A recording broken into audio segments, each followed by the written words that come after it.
But if it's kind of one of these things, well, do you want more or bigger? Then it's up to you. Yeah. Did I answer your question? Okay. I'm trying to visualize what you're talking about as far as what a what it looks like. Aviary? Yeah. So I have a YouTube channel. Oh. So in Terry, you can literally go and look at it. I probably But it's just an aviary, and you have rabbit hutches in it on legs, or on legs or hanging, depending however you have your rabbit hutches, just not on the ground. And that's how that works. Yeah. So and hair. That's, yeah. Yeah. So I know where you were. Weather was pretty good. Quails can handle a lot more, I'm assuming, than rabbits. Is there different rabbits? Things you do, or? So if your rabbits are born in hotter weather in the summer, they're going to be able to tolerate things better because they survived through the summer. So it's kind of like, okay, you guys came from New Mexico. How is the humidity treating you? When it's humid, it's crazy, but there's here. hardly anything. Oh, definitely a lot hotter. Okay, someone who's local, is it humid today? Oh, geez, I can feel it. Yeah. So there's a difference, right? There's a difference in humidity tolerances. There's a difference in temperature tolerances. I mean, someone from Florida is going to tolerate Alaska a whole lot less in the winter than someone from Canada, right? So my advice would be, number one, find rabbits from your region and see when they were born, because you're going to deal with heat where you are. Other places will deal with more cold, you know, and yeah.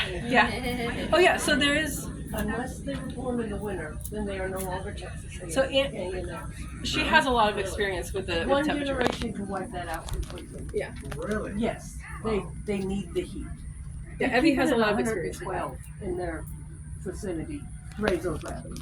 One generation and that's gone. So Yeah, so they need to be like most lines.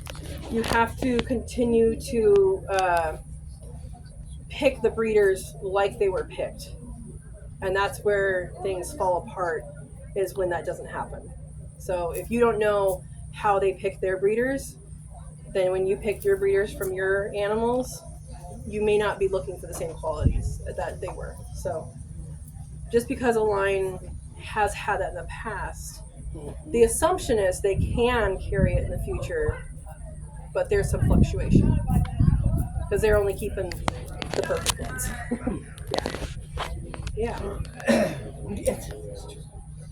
just say you ain't gonna get the perfect rabbit from any breeder. Right, exactly.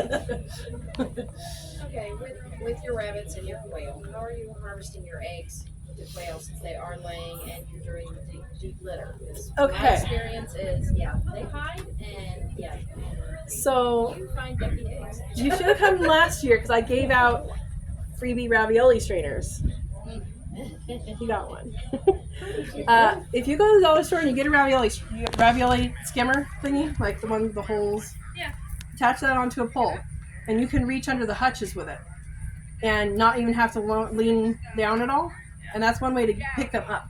What you're talking about is how to find them, right? Yeah, because my aviary style, I cleaned out my hutch for if you are in your aviary every day and you're paying attention every day and you know how many birds you have and you know how many eggs you're going to find approximately, because they have every 18 hours is kind of when they can have an egg. So you might have more eggs one day than you have birds or hens, and you might have less than you do, but they will generally lay in the same spot every day, but not the same spot as each other. So yesterday there was an egg here. I go there's no egg there. Was it hot? If it's hot and you have deep litter, they're going to dig. So they dig in, they sit in the little hole, and that incubate.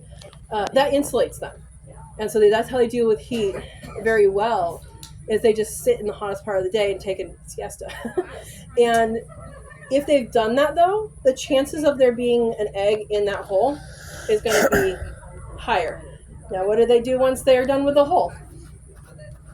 Okay? So if you know where they typically do this, because they kind of do these holes in similar areas, like within a few feet, you can just push back the wood chips and you find them. If you're unsure about if it's a fresh egg, there's two things you can do. One, you can step on them and let them eat it. That won't teach them to crack open eggs. It won't do any harm. They love it. It gives them nutrition. They'll eat the whole thing. Two, you can take the eggs that you find and float them. So your float test is like you fill up your sink with water and you put them in there, and the ones that float are one of two things. They're either bad or they're drying out. So all the float test tells you is how big the air bubble is. And the air bubble gets bigger the older the egg is, because it has the shell. You can get, there's airflow through the shell. It starts to evaporate moisture through the shell, so that air sac gets bigger. Some birds have big air sacs, so it's not necessarily telling you it's bad, but if